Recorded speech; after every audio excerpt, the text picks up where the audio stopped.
Buenos días, queridos suscriptores. En esta nueva oportunidad que se me brinda, trataremos sobre una parte importante de los sistemas de refrigeración que aún no hemos comentado y que versa sobre el mantenimiento de las instalaciones de refrigeración y clima. En esta nueva línea de reproducción lanzaremos unos cuantos vídeos relacionados sobre esta temática, así que sin más preámbulo damos paso al primero de ellos.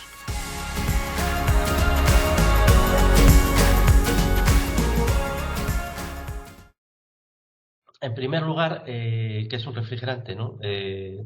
Un refrigerante es que nosotros usamos en los sistemas de refrigeración, es una sustancia que es capaz de absorber calor del medio. Ese calor del medio que absorbemos lo utilizamos nosotros para refrigerar producto o refrigerar o es la facultad que tienen algunas sustancias es aprovechada para ser utilizada como fluidos refrigerantes. No sé si habréis observado alguna vez, al proyectar, por ejemplo, alguna sustancia sobre la mano, por ejemplo, colonia o cualquier otro perfume, observaréis que tenéis como frío en la mano, ¿no? Eso es producto de que esa sustancia, al ser proyectada, se evapora. Al evaporarse, absorbe calor del medio, en este caso de la mano, y en este caso es por lo cual nosotros tenemos la sensación de frío. Bien, ¿por qué el refrigerante en las botellas se mantiene parte líquido y parte vapor? Pues esto es debido a la tensión superficial. Eso es debido a que el líquido se mantiene dentro de la botella, parte de ese líquido se evapora y se equilibra el líquido con el vapor, de forma que la tensión superficial del líquido, cuando hay suficiente vapor-presión, esa presión evita que sigan evaporándose moléculas de líquido.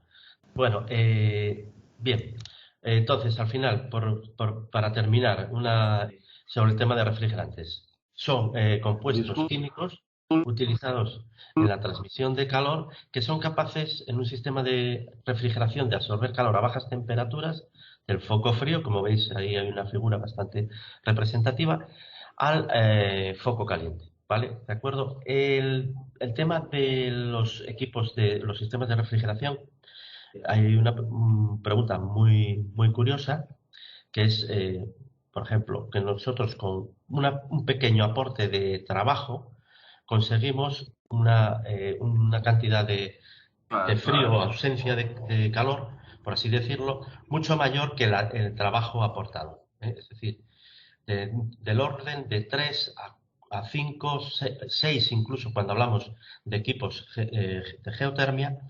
Es decir, que yo puedo obtener una cantidad de calor superior en torno entre 3 y 6 veces al trabajo aportado. ¿Esto por qué es? Es debido a que el trabajo que nosotros aportamos solamente es para hacer circular el refrigerante a través de un sistema, en un sistema cíclico, ¿de acuerdo?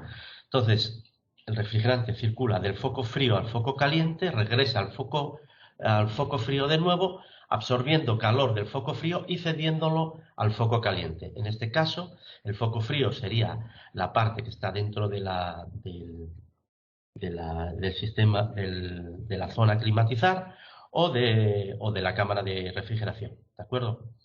Los tipos de refrigerantes que nosotros usamos aquí, pues tenemos varios tipos, los CFC, los HCFC, los HFC. Una máquina frigorífica trabaja en ciclo de Carnot inverso, es un ciclo de Carnot inverso y aporta mucho más energía frigorífica en términos de energía que el trabajo que aporta la máquina en sí, es decir, en torno entre 3 y, bueno, esto ya os lo había comentado, pues estamos hablando de equipos de frío normales, están en torno al 3, es lo que se llama el COP o la eficiencia energética de refrigeración, que es distinto a lo que es el rendimiento. Una cosa es el rendimiento, otra cosa es la eficiencia energética de refrigeración, ¿de acuerdo?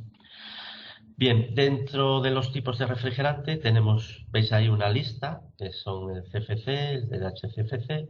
Estos dos primeros están ya prohibidos. El problema de los refrigerantes es que los CFCs y los HCFC tenían moléculas de cloro en su composición. Esas moléculas, una vez que el refrigerante se escapaba de la máquina por medio de una fuga, ascendían las moléculas a la capa de ozono y lo que hacía es producir un deterioro de la capa o sea, destruía la capa de ozono, que como sabéis es fundamental para la vida, para protegernos de los rayos ultravioletas del sol. Esos refrigerantes se fueron sustituyendo por los HFC con ausencia de cloro, después, pero estos otros refrigerantes se solucionaron un problema, pero tenían otro, que era un PCA elevado. ¿Eso qué quiere decir? Que los refrigerantes con un PCA elevado, en este caso los HFC, no dañan la capa de ozono, pero sí que producen un efecto de invernadero, un efecto de calentamiento global. Con lo cual también son de segunda generación, se están sustituyendo por otros refrigerantes con PCEs cada vez más pequeños o incluso nulos. En este caso, de esta forma, aparecen los HFO, que son los hidrofluoroolecinas, y los naturales. Pero en este caso, los naturales, aunque los PCA podrían ser refrigerantes, llegar a ser refrigerantes definitivos, tienen otro problema. Vale, no tienen PCA, no dañan la capa de ozono. No tienen el problema de que produzcan calentamiento global, pero sin embargo tiene un problema de peligrosidad, bien porque son tóxicos o bien porque son algo inflamables. Dentro de estos tenemos el amoníaco, que es tóxico, tenemos los butanos, que son bastante inflamables. Dentro de los definitivos hay un refrigerante que se está poniendo muy de moda ahora, que es el CO2.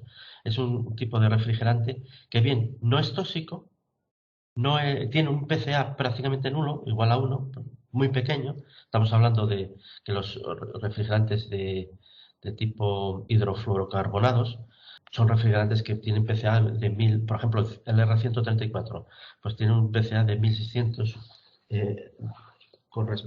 bastante elevado con respecto al CO2. Sí que tiene un problema el CO2, que aunque no sea tóxico, puede producir problemas por desplazamiento del oxígeno. En el caso de un sistema de refrigeración o una máquina, una cámara frigorífica, se produce una fuga. Esa fuga puede producir el desplazamiento del oxígeno y, por tanto, producir la asfixia. Entonces, aunque no sea tóxico, hay que tener también cuidado con ellos. Bueno, vamos a pasar a la siguiente diapositiva. En esta diapositiva lo que vemos es el diagrama de Molière.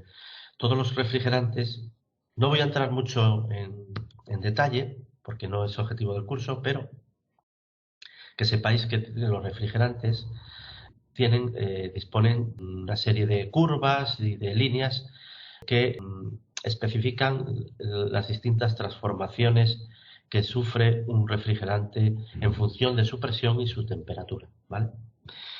Bien, a la hora de escoger un buen refrigerante es importante que pueda trabajar a las presiones y temperaturas de evaporación y de condensación asequibles a las tecnologías de índole mecánica. ¿Qué quiere decir eso? Bueno, pues que un equipo para refrigeración va a estar trabajando con presiones bastante elevadas. Hablamos de 15, 20 bares, con temperaturas de condensación. Entonces, a esas presiones elevadas tiene que ser capaz de condensarse.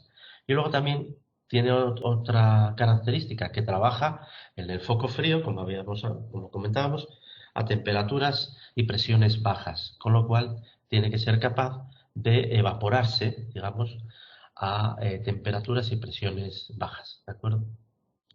Por lo tanto, tiene que tener un punto de congelación bajo y una viscosidad baja. Y una conductividad térmica elevada. Cuanto mejor conductividad térmica tenga, más capacidad de calor va a poder extraer del medio. Y eso pues, es una característica muy beneficiosa en un refrigerante. Miscibilidad con el aceite lubricante. Pues, ¿por qué? Porque el refrigerante y el aceite en estos sistemas están en continuo contacto. Los compresores o las máquinas que necesitan aceite para lubricarse y no deteriorarse, desplazan también grandes cantidades de aceite, con lo cual ese aceite que se desplaza puede provocar el gripado, por decirlo de forma vulgar, de los compresores. Ese aceite tiene que volver a retornar al compresor para que el compresor no quede sin aceite. Por eso es necesario que el aceite y el refrigerante tengan pues una miscibilidad. Entonces también es una característica muy importante que deben de tener los aceites con respecto a los refrigerantes.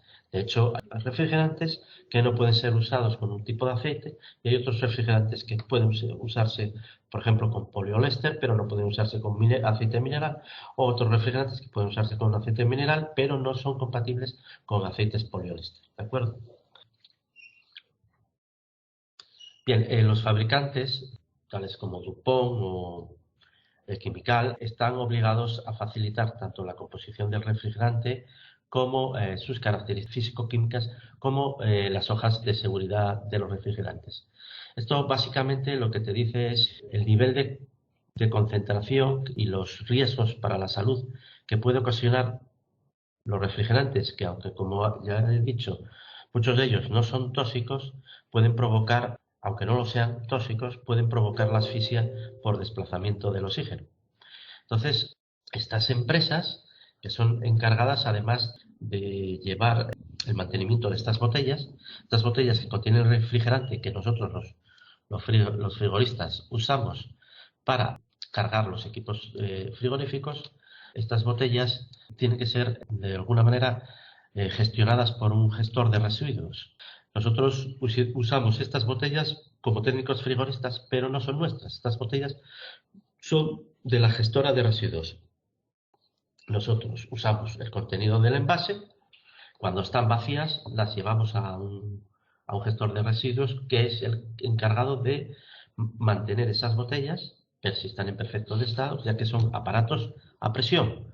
Las botellas son aparatos a presión y por tanto deben de llevar un control estricto por parte de las empresas gestoras de residuos, tales como timbrado de las botellas, que es ni más ni menos que una especie de pruebas que se le hacen para ver si son capaces de soportar las presiones a las cuales van a estar sometidas una vez cargado el refrigerante. Se encargan también de la limpieza de las botellas, del mantenimiento, etc. Con respecto al tema de botellas, hablaremos algo más adelante.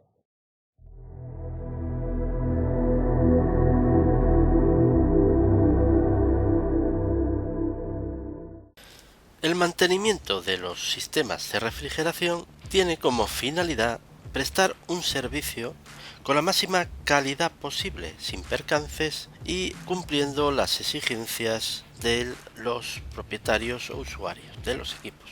Garantizar un correcto funcionamiento del equipo en buenas condiciones de uso para preservar la durabilidad del equipo en el tiempo y de las instalaciones de refrigeración y clima.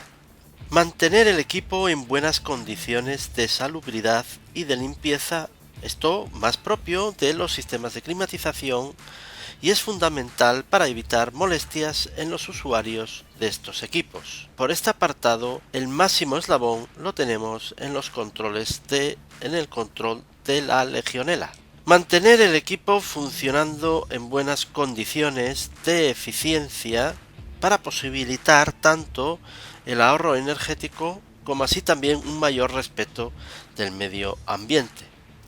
Establecer un control de fugas, característica esta inherente y exclusiva de las instalaciones de climatización y de refrigeración.